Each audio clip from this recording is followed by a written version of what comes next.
ലഹരി വ്യാപനം വർദ്ധിപ്പിക്കുന്ന സർക്കാരിന്റെ മദ്യനയം പിൻവലിക്കണമെന്നാവശ്യപ്പെട്ടുകൊണ്ട് KCBC മദ്യവിരുദ്ധ സമിതിയുടെ ആഭിമുഖ്യത്തിൽ ലഹരി വിരുദ്ധ ഉപവാസം നടന്നു.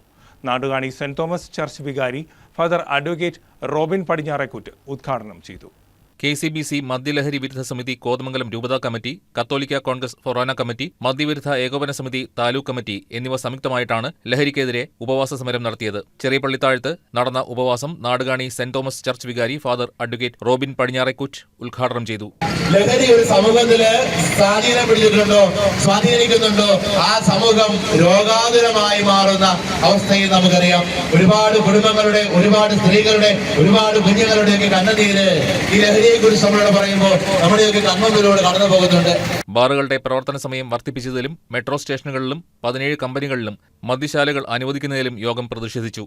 KCBC മദ്യലഹരി വിരുദ്ധ സമിതി രൂപതാ പ്രസിഡന്റ് ജെയിംസ് കോറമ്പേൽ അധ്യക്ഷത വഹിച്ചു. Father Antony Puthenkulam, father George Vallonkunnel, father Joshy Nirappel, Shibu Thekkumuram, Biju Vettikuzha, Mathews Niravath, Paul Kongadan, Sabu Kurisinkal, Jomon Jacob, Jomon Parackal തുടങ്ങി ഒട്ടേറെ പേർ സംസാരിച്ചു. News desk KCB news.